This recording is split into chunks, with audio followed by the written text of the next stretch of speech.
গণসমাবেশে চরমোনাই পীর, সুযোগ কাজে না লাগাতে পারলে যেই লাউ সেই কুদু হবে।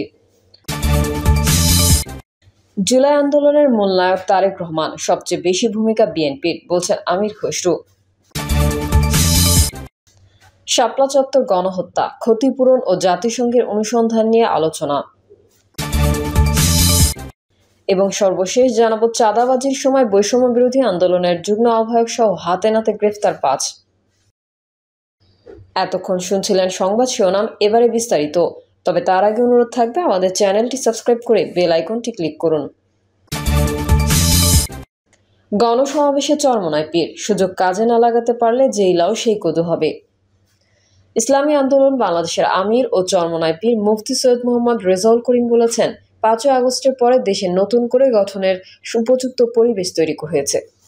5 আগস্টের পরে দেশ নতুন করে গঠনের উপযুক্ত পরিবেশ তৈরি হয়েছে। এই সুযোগকে কাজে না লাগাতে পারলে আবারও যেই লাউ সেই কদু পরিস্থিতির সৃষ্টি হবে।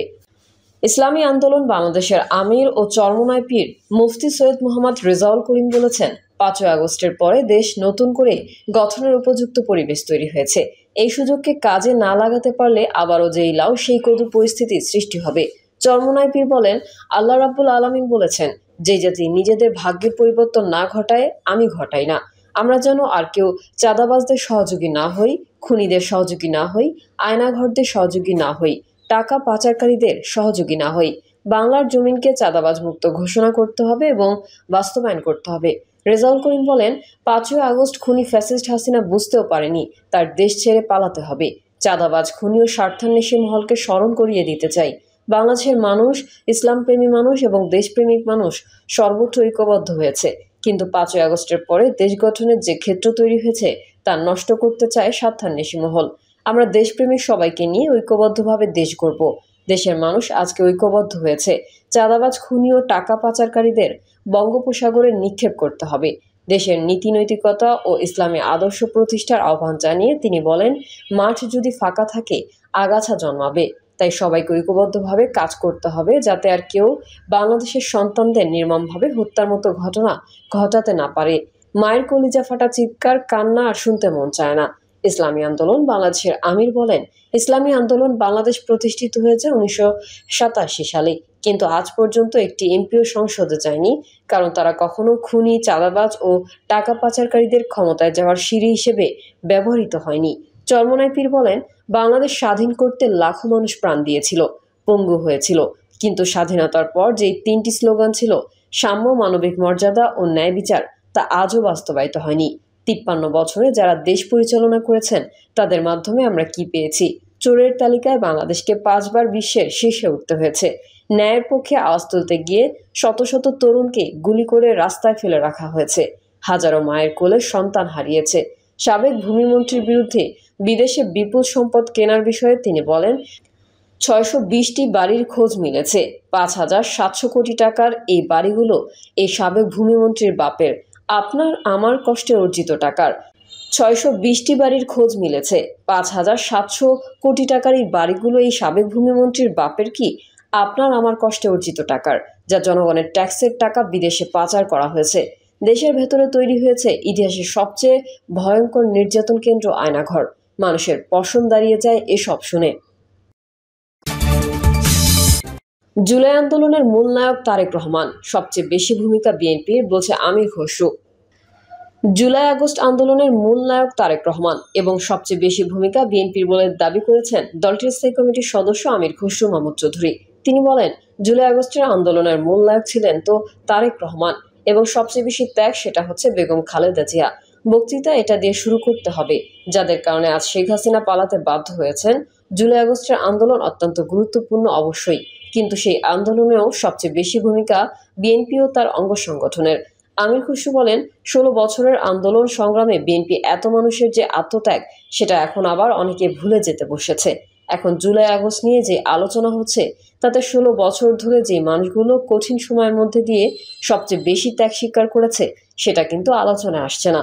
তাদের ব্যবসা বাণিজ্য ধ্বংস হয়ে গেছে, পরিবার ধ্বংস হয়ে গেছে, চাকরিচ্যুত হয়েছে, বাড়িঘরে থাকতে পারেনি, বেশিরভাগ সময় কোর্ট কাচারিতে কাটিয়েছে। বলতে কষ্ট হচ্ছে, এমন অনেকে আছে স্ত্রী তার স্বামীকে ত্যাগ করে চলে গেছে, কারণ বছরের পর বছর স্বামী ঘরে না থাকা সেগুলো কিন্তু আলোচনায় আসছে না। আগামী নির্বাচনে জনগণের রায় নিয়ে বিএনপি ক্ষমতায় গেলে প্রথম 18 মাসে 1 কোটি মানুষের কর্মসংস্থান করার কথা পুনর্ব্যক্ত করে তিনি বলেন, আগামীর বাংলাদেশের তরুণদের ভবিষ্যৎ কি হবে সেটা চিন্তা আমরা করে রেখেছি। আমরা 1 কোটি তরুণের কর্মসংস্থানের কথা বলছি প্রথম 18 মাসে। আমরা কিন্তু এই কথাটা পলিটিক্যাল স্টেটমেন্ট হিসেবে বলছি না। কোন সেক্টরে কত চাকরি হবে, দেশে কত হবে, বিদেশে কত হবে, কর্মসংস্থান কত হবে, আমরা হিসাব কিতাব করে বের করেছি। এগুলোর জন্য রাষ্ট্রীয় নীতিমালায় পরিবর্তন আনবো, সেটাও আমরা রেডি করেছি। এখন দেশ গড়ার সময় মন্তব্য করে আমির খসরু মাহমুদ চৌধুরী বলেন, আজকের প্রেক্ষাপটে বিএনপির 31 দফার ভিত্তিতে এখন আমাদের দেশ গড়ার সময়, জাতি গঠনের সময়। এতদিন শেখ হাসিনার পতন ছিল আমাদের মূল লক্ষ্য। এখন তারেক রহমান বলছেন রাজনীতিতে সহনশীলতার কথা, ভিন্ন মত পোষণ করেও অপরের মতকে সম্মান জানানোর কথা বলছেন। কারণ রাজনৈতিক সংস্কৃতি পরিবর্তন না হলে 100 সংস্কার করেও কোনো লাভ হবে না। আমির খসরু বলেন, এই যে চরম কঠিন একটা সময় আমরা সবাই অতিক্রম করেছি, বিএনপির সর্বস্তরের নেতাকর্মীরা এই কথাগুলো জুলাই আগস্টের আলোচনায় কোথাও আসছে না। শহীদ ওয়াসিমের নামটা পর্যন্ত আমি ঢাকার কোথাও দেখি না। যে জুলাই আন্দোলনের প্রথম শহীদ ওয়াসিম, তার নামটা কোথাও আলোচনায় নেই। আন্দোলনের কৃতিত্ব বিএনপি কখনো এককভাবে দাবি করে না জানি। তিনি বলেন, এই যে বিএনপির কথা আলোচনায় আসছে না, এটা নিয়ে আমরা বাড়াবাড়ি করিনি। কারণ এই বিপ্লব, এই আন্দোলনকে আমরা বিএনপির কৃতিত্ব হিসেবে দেখাতে চাই না। সমস্ত জাতি সবাই একসাথে আন্দোলন করে সরকারের পতন ঘটিয়েছে, আমরা সেটাকে সেভাবে দেখাতে চেয়েছি। কৃতিত্বের দাবিদার যে সবচেয়ে বেশি বিএনপি, এটা আজ পর্যন্ত তারেক রহমান সাহেবও বলেননি, আমরাও বলিনি। একটাই কারণ, আন্দোলনকে দ্বিধা বিভক্ত আমরা করতে চাই না, আন্দোলনের বিভাজন আমরা করতে চাই না। এটা বাংলাদেশের 18 কোটি মানুষের আন্দোলন হিসেবে আমরা আখ্যা দিয়েছি।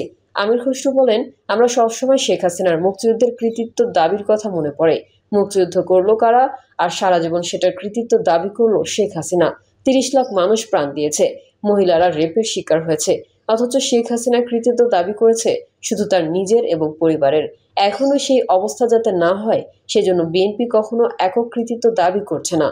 তবে রেকর্ডের জন্য আমাদের নেতাকর্মীদের সবাইকে জানতে হবে। শাপলা চত্বর গণহত্যা, ক্ষতিপূরণ ও জাতিসংঘের অনুসন্ধান নিয়ে আলোচনা। অন্তর্বর্তী সরকারের প্রধান উপদেষ্টা অধ্যাপক মোহাম্মদ ইউনূসের সঙ্গে বৈঠক করেছেন হেফাজতে ইসলামের নেতারা। শনিবার রাষ্ট্রীয় অতিথি ভবন যমুনায় এই বৈঠক অনুষ্ঠিত হয়েছে। প্রধান উপদেষ্টার প্রেস উইং এক সংবাদ বিজ্ঞপ্তিতে এই কথা জানায়। প্রেস উইং জানায়, বৈঠকে শাপলা হত্যাকাণ্ডে ক্ষতিগ্রস্তদের জন্য প্রয়োজনীয় ক্ষতিপূরণের ব্যবস্থা এবং এই ঘটনা যাবতীয় তথ্য উপাত্ত সংগ্রহ ও সংরক্ষণের ব্যবস্থা গ্রহণের বিষয়ে আলোচনা হয়। হেফাজতে ইসলামের সমাবেশে হামলার বিষয়ে জাতিসংঘের মাধ্যমে অনুসন্ধান করার বিষয়ে প্রয়োজনীয় পদক্ষেপ গ্রহণের বিষয়েও আলোচনা হয় বৈঠকে। এছাড়া ফ্যাসিবাদী শাসনামলে হেফাজতের নেতাকর্মী ও আলেম ওলামাদের বিরুদ্ধে দায়ের করা মিথ্যা মামলা প্রত্যাহারের অগ্রগতি নিয়েও আলোচনা হয়। চাঁদাবাজির সময় বৈষম্য বিরোধী আন্দোলনের যুগ্ম আহ্বায়ক সহ হাতে নাতে গ্রেফতার 5। রাজধানীর গুলশানের সমন্বয়ক পরিচয়ে চাঁদাবাজি করতে গিয়ে হাতে নাতে গ্রেফতার হয়েছেন বৈষম্য বিরোধী ছাত্র আন্দোলনের বেসরকারি বিশ্ববিদ্যালয় শাখার যুগ্ম আহ্বায়ক রিয়াদ সহ 5 জন। গুলশান থানা সূত্র জানায়, বৈষম্য বিরোধী ছাত্র আন্দোলনের বেসরকারি বিশ্ববিদ্যালয় শাখার যুগ্ম আহ্বায়ক রিয়াদ সহ 5 জন কয়েকদিন আগে সাবেক এমপি শাম্মী আহমেদের বাসায় গিয়ে 50 লাখ টাকা চাঁদা দাবি করেন। ওই দিন তারা 10 লাখ টাকা নিয়ে আসেন। আজ বাকি টাকা আনতে গেলে খবর পেয়ে পুলিশ তাদের হাতে নাতে গ্রেফতার করে। পুলিশ জানায়, চাঁদাবাজির অভিযোগে গ্রেফতার 5 জনকে বর্তমানে গুলশান থানা হেফাজতে রাখা হয়েছে। তাদের বিরুদ্ধে আইনি ব্যবস্থা প্রক্রিয়াধীন। প্রিয় দর্শক, এই ছিল এখনকার সর্বশেষ সংবাদ। আপডেট ও সংবাদ পেতে চ্যানেলটি সাবস্ক্রাইব করে বেল আইকনটি ক্লিক করুন। কমেন্টে আপনার মতামত জানিয়ে আমাদের সাথেই থাকুন। ধন্যবাদ সবাইকে। আল্লাহ হাফেজ।